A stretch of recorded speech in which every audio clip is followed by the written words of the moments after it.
Boa tarde a todos os nossos amigos que estão nos acompanhando no 14º CIMESP, que está acontecendo no Centro de Convenções Olinda, Pernambuco. Não estamos no Teatro Guararapes, onde estão acontecendo todas as palestras agendadas e principais do evento. Estamos na sala de entrevistas, localizada no Memorial Chico Xavier, aqui no foyer do Centro de Convenções, e essa proposta é justamente trazer os nossos palestrantes pós-evento, os nossos escritores, para batermos um papo mais informal, mais intimista, e também proporcionar a você que não conseguiu adquirir os ingressos do CIMESP essa possibilidade de estar conosco, porque este momento, esse espaço é totalmente gratuito.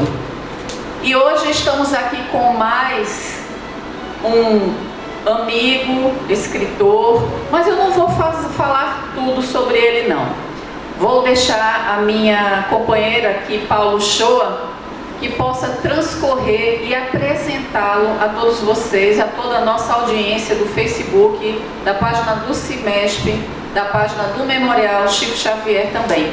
Paula, boa tarde. Por favor, apresente o nosso convidado dessa tarde. Muito boa tarde. Muita paz aí para você que está assistindo a gente em casa, para vocês que estão aí sentados, né? Muito bom, gente, estar aqui com todos vocês. Eu fico bem feliz por participar aí desse momento tão importante para a nossa transição planetária, que é estar aqui no CIMESP. E esse evento tem um papel muito significativo aí em nossos corações. Feliz demais por estar aqui com o Jaime Ribeiro. Gente, vocês em casa, eu avisei para vocês que eu ia convidar o Jaime para a gente bater um papo. Sabe que aquele livro, olha ele aqui, a empatia que eu levo lá para as nossas palestras. E eu digo, gente, compra empatia, porque vale muito a pena. E esse aqui é o autor, o Jaime, que trabalha na área de educação e foi inspirado aí por Deus, pela espiritualidade amiga, para falar para a gente, eu digo que desse tema que é tão importante e tão necessário para a gente, nesse momento de transição planetária, em pleno século XXI, onde a gente anda meio acelerado. A Nani falou muito bem aqui sobre a questão da depressão, e aí a gente vê um adoecimento global, e a empatia, gente, se bem praticada, eu digo para vocês, até como profissional da área de saúde, que é um excelente remédio. E o melhor, vocês não precisam gastar R$1 para adquirir esse remédio. Basta só exercitar. É isso, Jaime? E aí eu vou passar a palavra para ele. Jaime, seja muito bem-vindo. É um prazer e obrigada por aceitar nosso convite, tá bom? A alegria é toda minha, Paula. CIMESP em casa, eu sou pernambucano, sou de Recife, apesar de já morar há mais de 20 anos fora do nosso Recife. Hoje eu moro em São Paulo, morei 16 anos no Rio de Janeiro, então é muito especial vir para um evento como o CIMESP, apesar da gente ir em vários eventos no Brasil, mas é bem especial a gente estar aqui em casa e poder falar um pouco sobre Jesus, falar um pouco sobre as habilidades humanas, falar um pouco dos exercícios que a gente tem que fazer como ser humano para poder fazer com que o mundo seja um lugar melhor.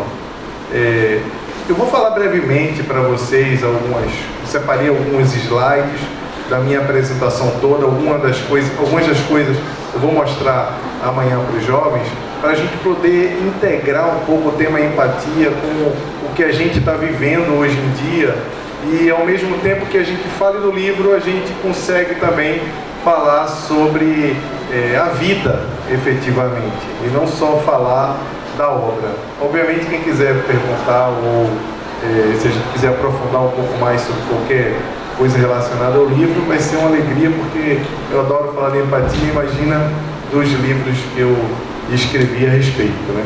Mas eu queria falar um pouco sobre mim. Eu sou engenheiro químico, fiz uma pós-graduação em gestão de negócios aqui em Pernambuco e uma outra em marketing no Rio de Janeiro.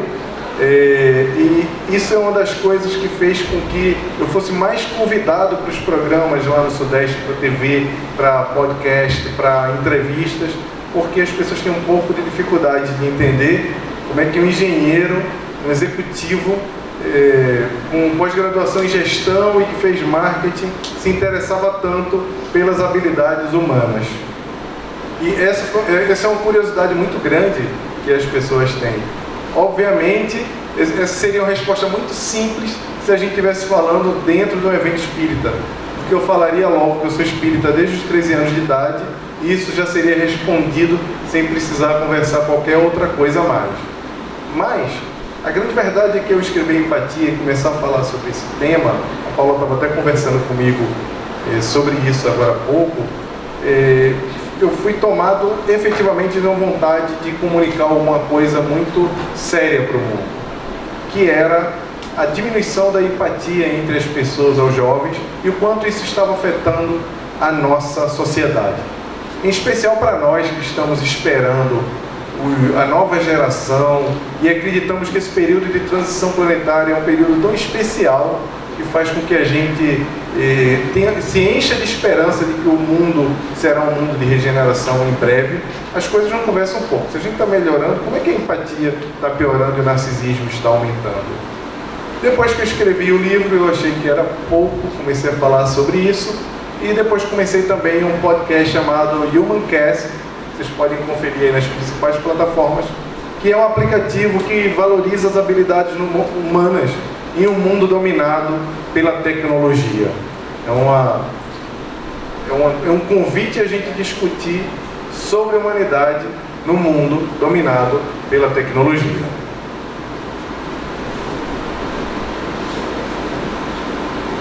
Bom, muito provavelmente algumas pessoas já ouviram falar em mundo VUCA. O mundo VUCA, que não é algumas pessoas ainda não têm familiaridade, mas é um termo usado pelos militares há algum tempo, que foi trazido agora para o mundo corporativo e explica boa parte das coisas que nós estamos vivendo, que é uma explicação do conceito de um mundo volátil, incerto, complexo e ambíguo. E via de regra, quando a gente fala sobre isso, a gente fala, olha, se você não estiver confuso com tudo que está acontecendo agora, tem alguma coisa errada com você. Não tem problema de estar confuso. Porque no mundo volátil, onde as relações e as coisas não foram feitas para durar, onde as coisas parecem que não são consistentes, a gente olha do carro hoje, que quando bate, a gente escuta das pessoas mais antigas dizer, olha só, antigamente não era assim, o carro batia e não ficava desse jeito. As coisas hoje, as roupas, os móveis, quando a gente olha tudo hoje, efetivamente, a gente tem uma compreensão de que não é nada feito para durar. Bem como as relações sociais também, quando a gente aceita muito facilmente quando se fala que não precisa se ter vínculos muito rígidos nem fortes com as pessoas, porque tudo hoje é rarefeito, tudo hoje é volátil. Isso é um conceito muito poderoso que foi trazido por Bauman. Quem ainda não leu Bauman, O Mundo Líquido, O Amor Líquido, é uma boa referência para entender um pouco mais a complexidade desse conceito. Incerto, que é o do U, que é uncertain, que é em inglês, ele fala sobre um mundo em que a gente não tem certeza de nada. A gente está aqui agora, mas a qualquer momento a gente olha o nosso celular e aconteceu um desastre muito grande em algum lugar. A gente está aqui agora falando sobre isso, a internet pode cair, ou a gente pode estar falando sobre empatia, alguma outra coisa tomar os holofotes do mundo. Tudo é muito incerto. Até o termo falar sobre a palavra VUCA, pode ser que daqui a poucos minutos isso não perca completamente o sentido. Então, não importa as coisas que você vai fazer, não importa o caminho que você vai tomar, a incerteza também ela é muito grande. Como você vai escrever um livro, ele vai ser aceito, ele vai ser lido, você vai produzir um conteúdo, tudo é muito incerto. E complexo, eu trago um exemplo assim muito simples para isso, que eu não sei se acontece com vocês, mas para mim, ir ao supermercado é uma aventura terrível. Porque quando eu vou comprar um sabão em pó, eu chego lá naquela prateleira e tem lá homomultiplação, brancos de borbulhas de amor do Fagner para crianças que jogam bola no barro que foi importado do Afeganistão. Azul, ou seja, a complexidade de escolha é terrível. Você chega numa cafeteria hoje e, diferente de como era antigamente, você ia no centro de Recife pedir um café, o cara simplesmente colocava um café no copo e te dava o café e perguntava mais se você queria açúcar ou não. Hoje em dia você chega na cafeteria e o cara pergunta: você quer um café latte, quer carioca, você quer com chantilly, você quer com macchiato, frappuccino, o que você quer? Quando isso acontece, quando eu chego na cafeteria, eu dou um sorriso para a pessoa que está me atendendo e pergunto: qual que você gosta mais? Ah, eu gosto muito do X. Então me sirva porque você gosta mais, que certamente eu vou gostar muito. Eu não quero tomar essa decisão. Eu não quero ficar horas na frente da prateleira do supermercado tentando escolher alguma coisa, martelando minha cabeça para uma complexidade de coisas que no momento ali não são relevantes para mim. É de uma complexidade terrível. E ambiguidade. A ambiguidade é muito mais simples de explicar, que no campo das relações sociais acontece quando a gente escuta aquele conselho maravilhoso, quando a gente vai fazer alguma coisa errada com os outros, e aí a gente chega para um amigo e fala assim: o que você acha? Faça ou não faça? E aí aquele seu amigão fala assim: vá ser feliz, faça, porque não tem certo e errado, tudo é permitido, não tem certo ou errado para nada. Então, no mundo no qual o certo e o errado parece não fazer mais sentido, e que as coisas perdem sentido, é confuso demais para a gente. Então, no mundo volátil, complexo, incerto e ambíguo, se você não estiver completamente atordoado, nós temos um problema muito sério. É porque você não está entendendo nada do que está acontecendo. Isso tem um reflexo nas relações humanas. Isso tem um reflexo que muito provavelmente a gente associa à construção ou ao desenvolvimento da tecnologia moderna. A gente acha que o que vem acontecendo com o ser humano, que ele vem perdendo essa percepção, essa conexão com o outro, é por causa do avanço da tecnologia. Mas não é bem assim. E quando a gente vai falar de empatia, que é um termo que está na moda, que foi associado lá na virada do ano, ele entrou no highlight, bem como saúde. Lembra quando virava o ano, todo mundo falava: o que você deseja para o mundo? Saúde, paz, dinheiro. A gente ouviu muito empatia. Não é por acaso que no Google, desde 2004 para cá, tem um negócio chamado Google Trend, que mostra a busca das coisas, as palavras que chamam mais atenção das pessoas na internet. A empatia cresceu mais de 4.000%. Mas efetivamente, o que é empatia? O que é essa palavra que está na boca de todo mundo, que a gente lê em todo lugar, e que a gente fala bastante e às vezes não parece tão clara para todos? A empatia é a capacidade de se colocar no lugar do outro, de sentir o que o outro sente e agir partindo dessa perspectiva. Porque é impossível você se colocar no lugar do outro e não fazer nada. Entendeu, Paulo, Kátia? Não dá para você entender como o outro está se sentindo e você não agir. Mesmo que essa ação seja ação de escuta ativa, como bem fala a CNV, que é a comunicação não violenta. E é um livro incrível e é um tema muito importante também que está sendo discutido e que deveria ser lido por todos. A CNV, ela fala que muitas vezes você quer ajudar e atrapalha no processo de escuta de um problema. Quer ver? Quem nunca foi contar um problema para um amigo e no meio do caminho você entrou numa competição de miséria? Olha, eu estou com um problema lá no trabalho, é uma desgraça. Ah, porque você não conhece meu chefe. Olha, a minha namorada não faz. Ah, porque você não está namorando a mesma pessoa que eu. Você entra numa competição de problemas e você não ajuda nada. Ou quando a pessoa quer discutir alguma coisa, ou quando a pessoa quer um conselho, e às vezes ela está se sentindo mal e só quer que você escute. Só quer que você tenha a percepção do que sabe como ela se sente. Não quer nenhuma solução milagrosa. E nós temos a tendência de aconselhar, de trazer outras prerrogativas para o problema. Eu costumo dizer que a empatia é um verbo.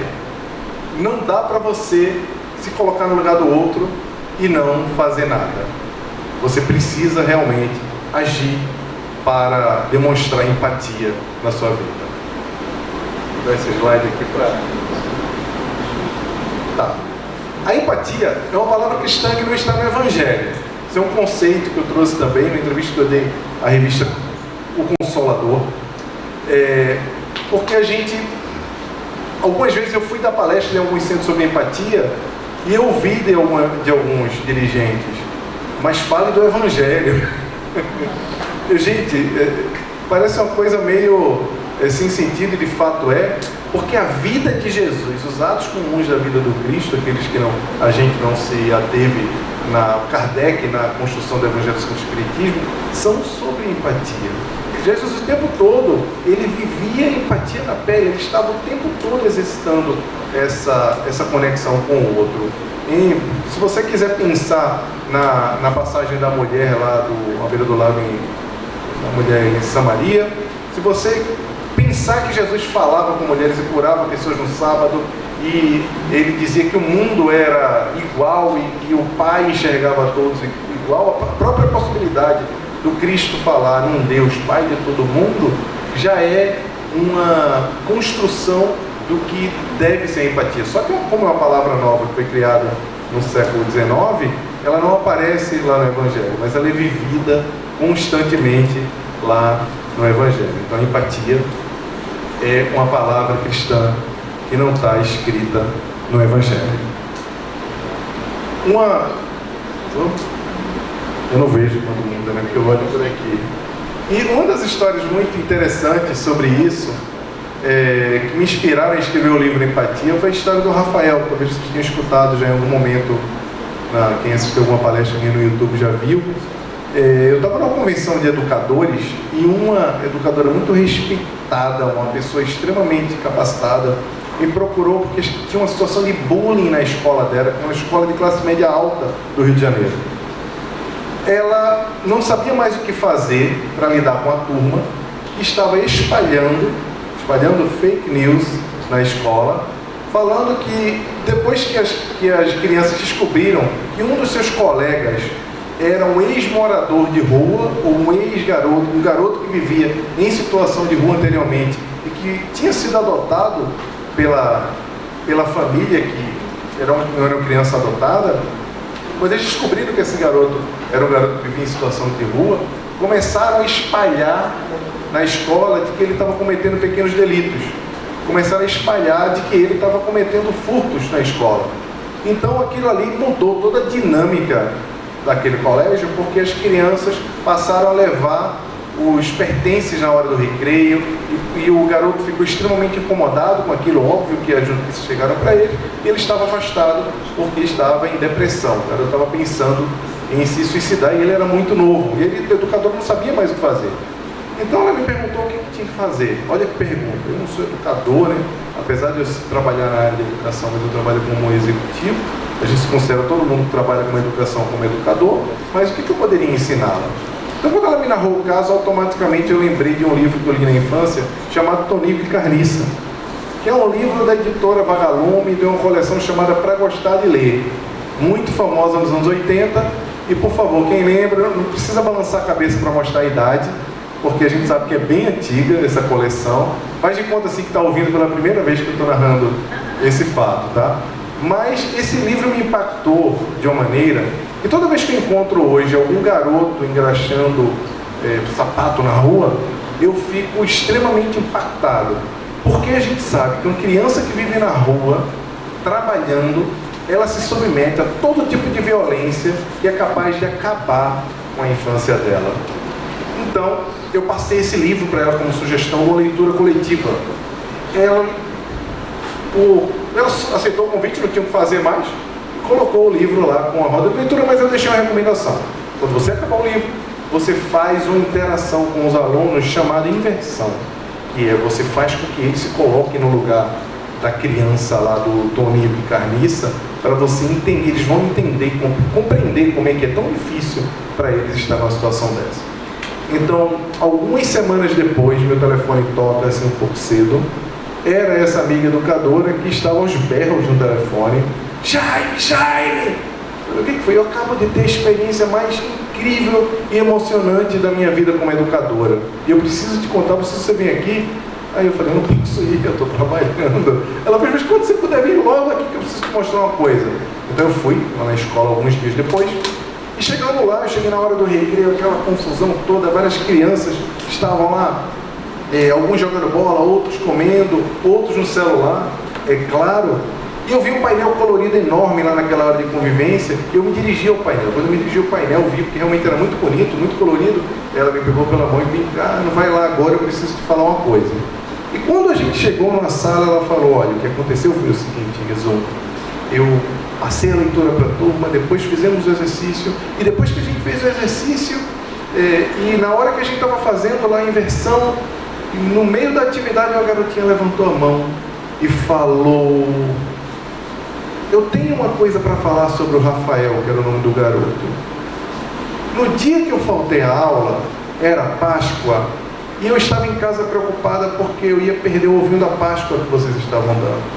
E aí no outro dia, quando eu cheguei aqui, eu estava recuperado, procurando, já triste porque eu não ia ganhar meu ovo, o Rafael pegou, me abordou e falou, olha só, eu guardei o meu ovo para você, que eu vi que você não veio, que você ia perder o seu ovinho da Páscoa. Está aqui o ovinho da Páscoa para você não ficar sem ovinho.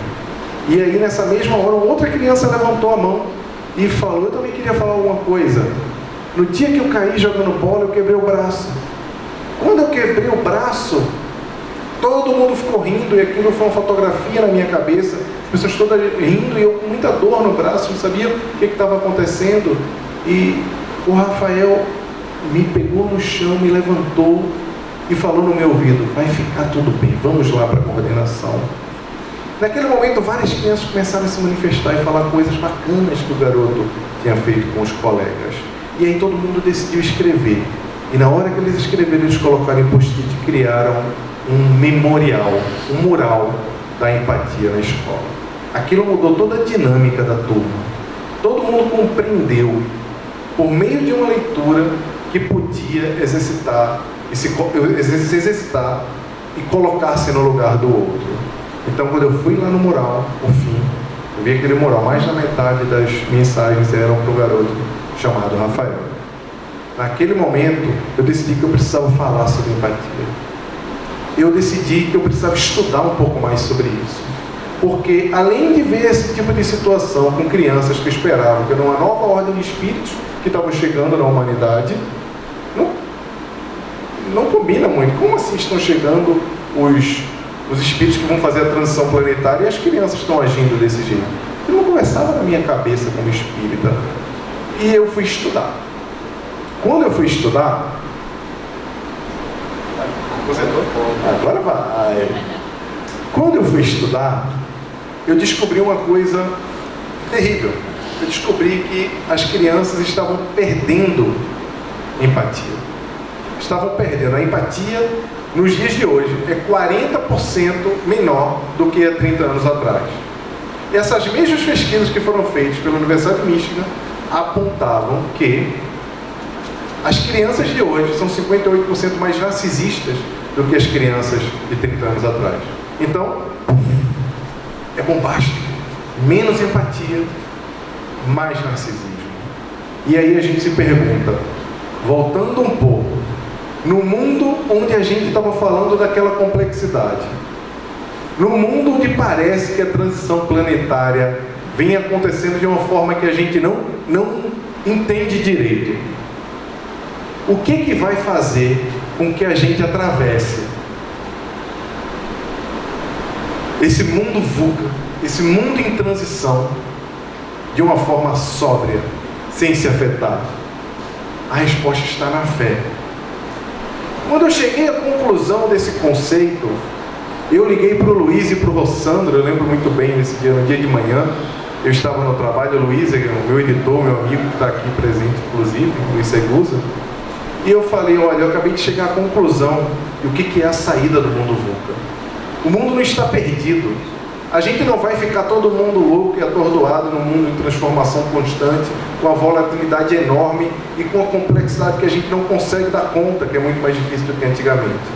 A fé é a linha vertical que vai nos ligar com Deus e que vai nos relembrar o que Emmanuel nos relembra no livro A Caminho da Luz, de que o Cristo está governando cada passo das nossas vidas, do globo. Oi, Wagner, Clarissa, tudo bem? Conheço Wagner Moura, pessoal, da Fraternidade Sem Fronteiras, a Clarissa. Tudo bem, gente? Chegando aí. A Ângela também. Então, quando nós chegamos nesse conceito, eu fiquei muito animado, porque eu estava muito preocupado como nós sobreviveríamos a todo esse processo de transformação de uma forma sóbria. E aí eu pensei, tem que haver uma linha reta. E lendo O Caminho da Luz, na conclusão do Caminho da Luz, Emmanuel nos fala que diante dos surtos da humanidade, de todos os surtos, ainda assim, Jesus está no leme. Jesus está no comando. Então, essa linha reta, no tormento do mundo VUCA, é a nossa fé. É ela que faz com que nós nos sustentemos. E aí eu queria aproveitar para trazer um conceito sobre a convivência na casa espírita. Já que estamos no evento espírita, queria falar um pouco sobre a empatia na casa espírita. Porque nós costumamos dizer que um centro espírita bem orientado é um centro espírita que tem um trabalho doutrinário sério e muito bacana, que tem também um trabalho, um ativismo, que está fazendo bem, está movimentando a sociedade para fazer uma transformação. Mas a gente não pode esquecer um outro pilar que é muito importante dentro das nossas instituições, que é o pilar da convivência. Tem um estudo da Universidade de Harvard, que dura 76 anos já, que ele fala que o estudo aponta o que faz as pessoas efetivamente felizes. E aí, quando a gente entrevista gerações atuais, elas falam que queriam ser famosos, queriam ter dinheiro e que a felicidade está condicionada a essas coisas. Esse estudo aponta que os relacionamentos, os bons relacionamentos, são a âncora ou são a base para que nós sejamos efetivamente felizes na vida, não importa em que tempo. Se o estudo de Harvard, que dura 76 anos, nos aponta isso, se nós acreditamos que realmente a convivência é tão importante a gente proporcionar esse momento, essa confraternização como a Girlane, que eu conhecia só virtualmente, a Paula também, a gente que tem se conhecido agora aqui no mundo chamado real, que é o mundo da convivência, por que nossas casas não estão adequadas a isso? Por que quando a gente entra nas casas espíritas em geral, a gente passa por corredores, vai direto para as salas, ou vai para a reunião lá, para a reunião pública, e a gente está sempre de passagem, ou está indo lá para algum lugar que a gente precisa fazer alguma atividade? A gente precisa conviver mais. Esse acolhimento, a forma como a gente recebe as pessoas dentro das nossas casas, com empatia, com segurança, o acolhimento efetivamente é muito importante, porque sem a gente falar em convivência, sem o pilar da convivência, a gente está rompendo com a estrutura que a gente se propõe a fazer, que é de mudar o mundo, de trazer uma perspectiva do cristianismo redivivo para a humanidade. Então, esse é um recado muito sucinto sobre tudo que a gente queria falar. Temos mais algumas outras coisas.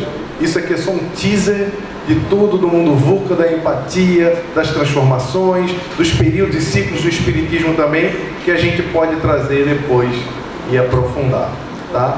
Muita paz, muito obrigado aí por vocês estarem aqui. E a gente agora vai abrir para perguntas. É isso, Paula? Bom, primeira pergunta. Você falou sobre a questão das crianças, Jaime, e bem pertinente a sua preocupação aí com essas crianças, porque o tema do seu livro, ele fala sobre os líderes do futuro e fala desse atributo como importantíssimo aí para essa saúde, eu digo até para a saúde mental do planeta. uma preocupação que eu tenho e eu queria saber o que é que você sugere. Quando você falou da empatia na escola, aí você citou um caso muito legal e que funcionou. A gente tem falado muito sobre a questão de, já nos primeiros anos de vida, ensinar para essas crianças a lidarem com suas emoções. E a gente não tem hoje isso inserido no currículo escolar, do ensino fundamental. Você tem alguma sugestão? Como a gente pode sensibilizar essas pessoas que são responsáveis por elaborar esse material, para que eles compreendam a importância de incluir no currículo escolar atributos para as crianças desde cedo saberem lidar? Isso meu parece até assim, eu estou sendo muito ousada, porque nós adultos não sabemos, nem nós sabemos, quanto mais as crianças. Mas aí a gente não sabe porque a gente não foi educado. É uma boa pergunta. Eu vou responder essa pergunta como espírita, tá? Porque é uma resposta técnica, mas não tem como a gente não responder como espírita, porque eu festejo tanto, assim, o Luiz convive comigo o tempo todo, assim, que a gente tem uma família lá em São Paulo. Eu festejo tanto a aliança da ciência e da religião que Kardec falou no primeiro capítulo do Evangelho segundo o Espiritismo, quando ele fala que vai chegar um momento em que a ciência deixará de ser materialista e que a religião iria compreender até uma perspectiva religiosa. E a gente esperava que esse momento se daria no laboratório, que a gente estaria aqui, alguém gritava, como se fosse um gol da seleção brasileira, coisa parecida, porque o espírito foi comprovado em laboratório. E a gente, na nossa percepção científica limitada, a gente acredita que ciência é só isso. E você, como neurocientista, sabe exatamente que não é essa a realidade.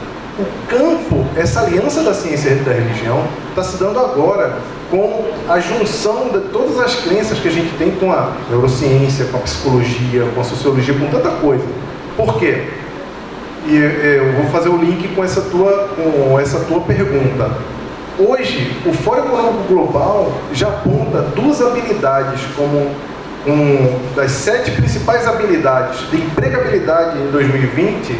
Ele aponta 2 habilidades socioemocionais, que são as chamadas habilidades do século XXI ou soft skills. A própria BNCC, lá na página 11 ou 12, não lembro precisamente, nas suas orientações gerais, ela já diz que a escola precisa prover o estudo das emoções e da sociabilidade para as crianças. As escolas já precisam fazer isso, mas elas não sabem como fazer. Então, quando a gente vê o Fórum Econômico Mundial, quando a gente vê historiadores como Yuval Noah Harari e tantos outros sociólogos respeitáveis no mundo que estão falando para nações inteiras, dizendo que no futuro o que importa é ser bom, eu paro e fico muito animado com o que a gente vem estudando há tanto tempo como espírita, porque essa aliança da ciência e da religião se deu. E muito provavelmente estamos vivendo ou próximos a viver o que Kardec chamou de 4º período do Espiritismo.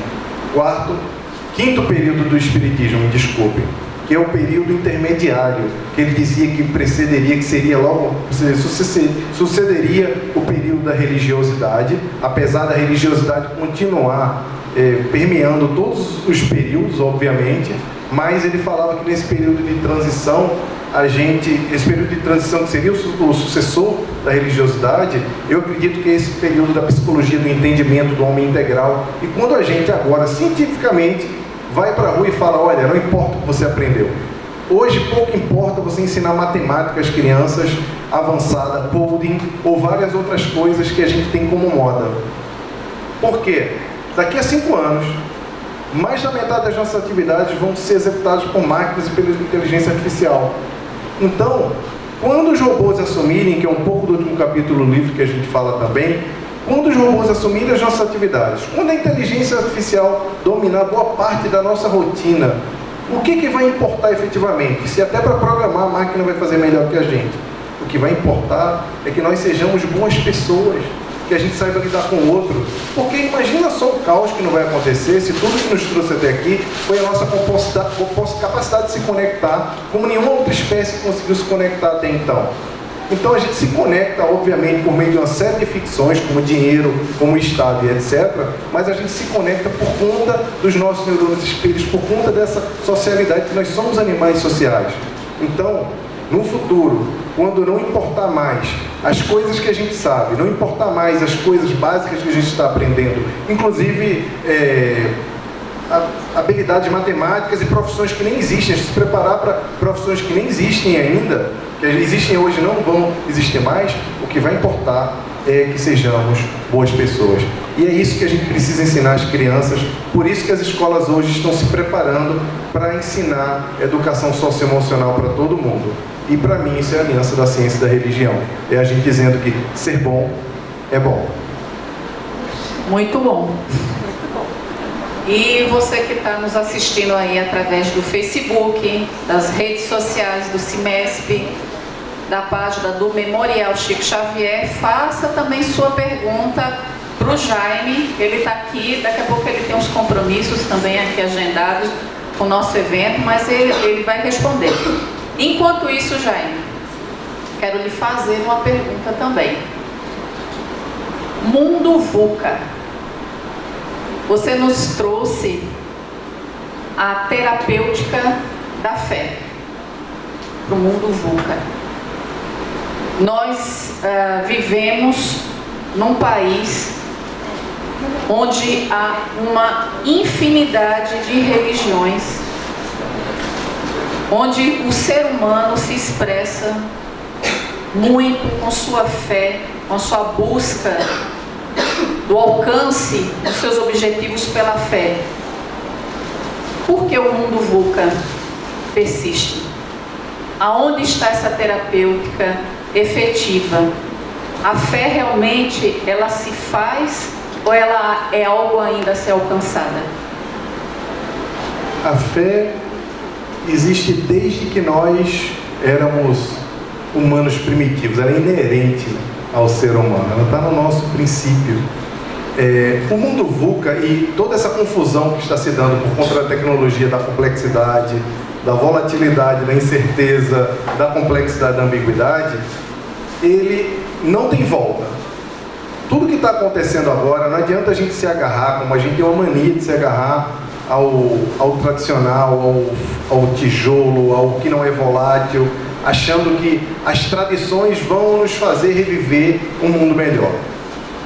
O próprio universo, ele é uma grande desordem ordenada, mas Deus, ele está presente em cada ciclo, bem como Jesus no nosso plano, como eu falei, que é o caminho da luz. Emmanuel deixa bem claro que na presença de em cada surto da humanidade, o Jesus está regindo tudo. Eu estava conversando lá atrás, eu e o André Trigueiro, sobre isso agora, e a gente confuso. Não adianta a gente achar que o mundo vai voltar a ser como era antes, porque ele hoje é um lugar melhor. O mundo efetivamente é melhor do que era antigamente. Mas é muito comum e muito normal que todos nós estejamos muito confusos com tudo isso. Porque como é que a gente não vai ficar confuso na história do cafezinho que eu contei mais cedo? Como é que a gente não vai ficar confuso se antigamente tinham 4 carros para a gente escolher, se a gente fosse comprar um carro, e hoje tem 50? Impossível, para mim é impossível comprar um carro. Eu não sou uma pessoa que me considero indecisa. Essa complexidade toda, ela tem um preço. Não adianta a gente achar que, porque a gente não está entendendo bem as mudanças tecnológicas, a gente está por fora, que a gente é burro. Não é nada disso. É porque, de fato, as coisas estão mudando numa velocidade assustadora. Só que nesse mundo todo confuso, nesse mundo de transformações e volátil, a fé é o que vai fazer com que nós nos mantenhamos serenos, ou pelo menos confiantes de que as coisas têm um governo e que elas estão seguindo para uma melhoria. Porque não há outra opção, não há outra linha vertical no meio dessa volatilidade do mundo VUCA. A gente vai abrir agora para perguntas, tá certo? E o pessoal que chegou agora, sejam muito bem-vindos. O pessoal da Fraternidade Sem Fronteiras também. Muito bom tê-los aqui, muito bom. A gente já consegue sentir a energia daqui. Tá sentindo, Jaime? Óbvio, né? Tanta gente de luz assim, ó. Pois é. Entrou o Romero, a doutora Adriana entrou ali, eu fiquei ofuscado. Já pensou? Pois é. Colocou até uma manta ali para não ofuscar. Essa parte é mais fria, viu? Gente, alguém quer fazer alguma pergunta para o Jaime? Fiquem à vontade, não tenham vergonha, a gente está aqui para trocar, certo? Para conversar, para tirar dúvida. O Jaime é muito legal e eu tenho certeza que ele vai ajudar a gente aí com suas respostas inteligentes. Meu amigo Orlando, não é isso? Da fraternidade. Orlando, só um parêntese que eu tenho que mostrar, Jaime. Você me permite? Por favor, por favor. Gente, isso aqui é o mais recente, né? Livro do Jaime. Manual do Preguiçoso para se tornar um espírito de luz. Pais, compre para os seus filhos. Muito legal. O Jaime me deu ontem de presente. Olha como ele tem várias figuras, ele é bem didático. E, por exemplo, só para vocês entenderem mais ou menos aqui a proposta do Jaime, cada página ele traz um ensinamento de uma forma lúdica. Esse aqui ele colocou: se ler algo que não concorda, respeite o diferente. Aí logo abaixo ele explica: se estiver online e ler alguma coisa que não concorda, dê o direito ao outro de ver o mundo por meio das lentes de suas próprias percepções.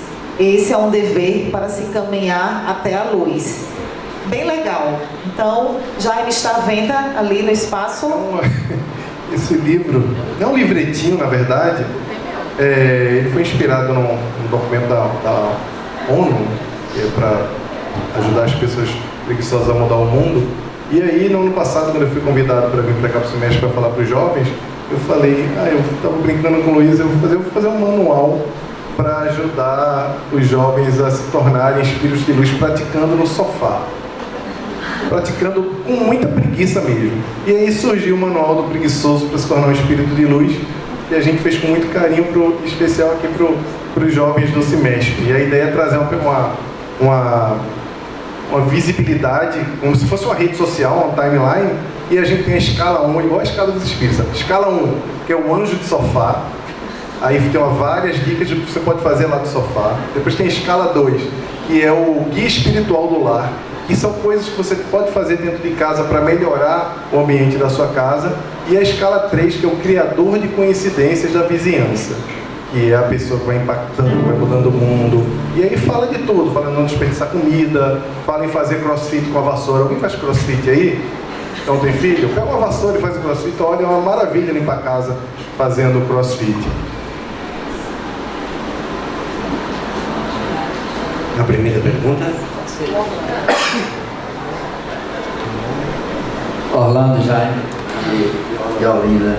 Jaime, nesse mundo de personal trainer, e tem agora o personal father, personal mother, qual a influência desse personal, dessa substituição de educação, dessa terceirização dessa educação materna? Qual o peso que tem naquele número que você falou, que a criança atual começa a baixar a empatia, né?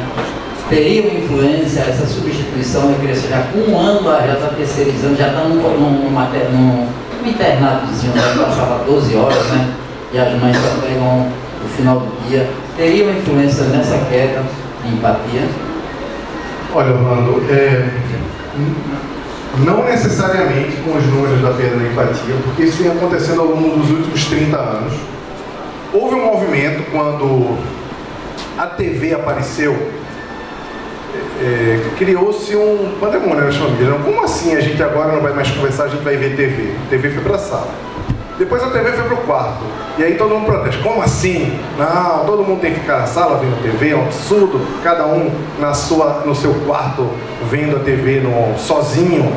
E depois as tecnologias foram surgindo, e toda vez que uma tecnologia nova fica disponível para a gente causa um estranhamento muito grande na sociedade. O avanço da tecnologia, da forma como nos relacionamos, teve um impacto maior na maneira como nós percebemos o outro. Por exemplo, tem um negócio hoje chamado Google Assistente, que está no celular de todo mundo aí, mesmo que ninguém tenha usado e que tem Android. Quando a gente vai usar hoje, a gente está nos Estados Unidos, está muito popularizado aqueles assistentes pessoais, e você pede para o Google escolher a sua música, você pede para o Google comprar coisas para você, você pede para o Google fazer tudo por você, o Google Alexa ou qualquer um, ou o Home da Apple, não importa qual, e você fala de uma forma, como é que você fala com a máquina? Google, toca para mim Alceu Valença. Google, qual a hora do meu próximo compromisso? Google, está faltando alguma coisa na minha agenda? Google, liga para a Catarina. Então, a gente começa a falar com a máquina de uma forma muito mecanizada. Será que isso não vai influenciar na forma como a gente vai falar com as pessoas? Será que daqui a pouco, eu falando tanto com uma máquina, em especial morando sozinho com as famílias menores, o Wagner vai entrar ali, eu vou, oi Wagner, que bom que chegou. O Google já percebeu isso, que não é bobo, mas... E já colocou um sistema de correção que se você não pede por favor, ele não faz. Olha que máquina teimosa. Você fala, Google, por favor, que horas é o meu próximo compromisso?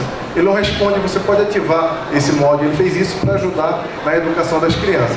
Então isso afeta muito mais. A questão do personal father, personal mother, a questão do personal, a gente tem hoje a babá, as pessoas que auxiliam na educação para que você consiga trabalhar, é uma necessidade da sociedade atual. Não tem como, mudou. A mulher hoje ela ocupa um papel igual ao do homem. Então a mulher não pode abrir mão de sua carreira, abrir mão das suas possibilidades para ficar em casa cuidando do filho como era antigamente. O pai, o homem cuidava de tudo e a gente vem trazendo esse costume desde a época das cavernas por uma outra questão, que era o homem, ele tinha mais capacidade de ser coletor, ele corria mais rápido das presas e toda uma série de outras coisas. Então, agora com as novas configurações familiares, seja da mulher ou do homem, no caso de um casal homoafetivo ou da mulher, não importa em que papel e que configuração familiar a gente está falando, as pessoas precisam hoje do auxílio para poder criar os filhos. E é esse contato terceiro, ele tem um impacto na educação, mas não necessariamente um impacto na empatia. O que acontece é que as crianças ficam mais carentes. Tipo, eu fui outro dia, ao meio-dia, ler o Ludora, que é um livro infantil para as crianças na escola em São Paulo, e a coisa que as crianças mais me pediram na fila era um abraço. Você pode me abraçar, né? Eu posso abraçar você. E aí eu olhei para o mantenedor e falei, o que está acontecendo? Ela fez, as crianças estão muito carentes. São os filhos de pais, os órfãos de pais vivos. Então essa carência, o que acontece com a carência que talvez tenha uma linha para isso aí, Orlando? É que quando a gente dá menos, quando a gente está mais ausente, quando a gente está devendo, aquela história lá do homem que chega com flores e a mulher pergunta, o que você fez? Você está com flores, sabe? Então quando a gente está mais ausente, a gente faz concessões. Eu falo sobre isso no podcast, no Humancast, no primeiro episódio, eu pergunto por que tem tanta criança vendo galinha pintadinha nos restaurantes? E por que a criança precisa sempre estar conectada e a gente precisa sempre estar fazendo as vontades? Será que nós não estamos culpados com a nossa ausência? E por causa disso a gente permite muito. E permitindo muito, a gente cria uma criança que ela não consegue se frustrar e etc. Tem uma série de coisas que impactam muito mais essa perda da empatia por conta das crianças, mas a boa notícia é que nós podemos converter e fazer isso. O Garrafas ao Mar, por exemplo, da Fraternidade Sem Fronteiras, é um projeto que faz isso. Eu lembro quando eu estava conversando com o Wagner lá no início, eu falei, isso aqui é o nosso pipeline. Aí a gente criando as crianças que serão voluntários do futuro. Porque no movimento espírita a gente não soube fazer isso bem muito direito.